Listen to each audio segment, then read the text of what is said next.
വൈറ്റിലയിൽ സ്പായുടെ മറവിൽ പെൺവാണിഭം നടത്തുന്ന സംഘം പോലീസ് പിടിയിൽ. കൊച്ചി വൈറ്റിലയിൽ ഹോട്ടൽ കേന്ദ്രീകരിച്ചാണ് അനാശാസ്യം. വൈറ്റില ആർട്ടിക് ഹോട്ടലിൽ പോലീസ് നടത്തിയ പരിശോധനയിൽ 11 യുവതികളാണ് പിടിയിലായത്. ഹോട്ടലിൽ ലഹരി ഉപയോഗിക്കുന്നുണ്ട് എന്ന രഹസ്യ വിവരത്തിന്റെ അടിസ്ഥാനത്തിലാണ് പോലീസും ഡാൻസ് ഓഫ് സംഘവും എത്തിയത്.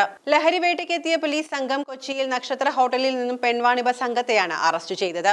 പരിശോധനയിൽ ലഹരി ലഭിച്ചില്ല. പകരം പെൺവാണിഭ സംഘം പിടിയിലായി. ഇവിടെ നിന്ന് ഗർഭനിരോധന ഉറകളും ഗുളികകളും ഒക്കെ ലഭിച്ചെടുത്തിട്ടുണ്ടെന്നാണ് വിവരം. യുവതികളെ ചോദ്യം ചെയ്തു വരികയാണ്. പരിശോധനയിൽ ലഹരി കണ്ടെത്തിയിട്ടില്ല എങ്കിലും ഹോട്ടലിൽ ലഹരി ഇടപാടുകൾ നടന്നിട്ടുണ്ടോ എന്ന് ഉദ്യോഗസ്ഥർ പരിശോധിച്ചു വരികയാണ്.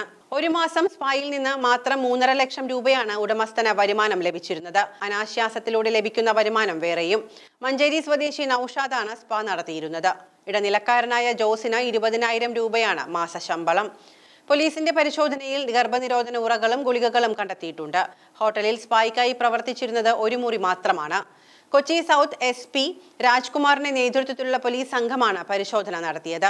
11 യുവതികളെയാണ് പോലീസ് ഇവിടെ നിന്നും അറസ്റ്റ് ചെയ്തത്. ഇടനിലക്കാരനായ കൊച്ചി സ്വദേശി ജോസും പോലീസിന്റെ പിടിയിലായിരുന്നു. സ്പായുടെ മറവിൽ നക്ഷത്ര ഹോട്ടലിൽ പ്രവർത്തിച്ചിരുന്ന പെൺവാണിഭ സംഘത്തിന്റെ കൂടുതൽ വിവരങ്ങളാണ് ഇപ്പോൾ പുറത്തു വന്നുകൊണ്ടിരിക്കുന്നത്.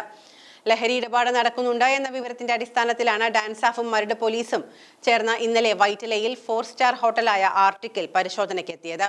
എന്നാൽ ഇവിടെ നിന്നും ലഹരി കണ്ടെത്താനായില്ല എങ്കിലും വൻ പെൺവാണിഭ സംഘമാണ് പോലീസിന്റെ വലയിലായത്. നൌഷാദ് എന്നയാൾ നടത്തുന്ന സ്പായുടെ മറവിലായിരുന്നു അനാശാസ്യ പ്രവർത്തനങ്ങൾ നടന്നിരുന്നത്.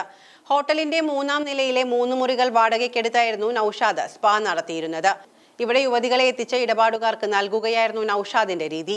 ഇയാളുടെ ഇടനിലക്കാരനായി പ്രവർത്തിച്ച കൊച്ചി സ്വദേശി ജോസ് പരിശോധന സമയത്ത് ഹോട്ടലിൽ ഉണ്ടായിരുന്നു. മാനേജറായി പ്രവർത്തിച്ച യുവതി ഉൾപ്പെടെ മലയാളികളായ 11 യുവതികളാണ് പിടിയിലായത്. കൂടുതലും കൊച്ചിക്കാർ. മാസശമ്പളത്തിലാണ് യുവതികളെ നിയമിച്ചിരുന്നത്. മാനേജറായ യുവതിക്ക് 30,000 രൂപ, ഇടനിലക്കാരനായ ജോസിന് 20,000 രൂപ, മറ്റുള്ളവർക്ക് 15,000 രൂപ എന്നിങ്ങനെയായിരുന്നു ശമ്പളം. ഒരു മാസം സ്പായിൽ നിന്ന് മാത്രം 3.5 ലക്ഷം രൂപ വരെ ഇടനിലക്കാർക്ക് ലഭിച്ചിരുന്നതായി പോലീസ് പറഞ്ഞു. അനാശാസ്യത്തിലൂടെ ലഭിക്കുന്ന വരുമാനം വേറെയുമുണ്ട്.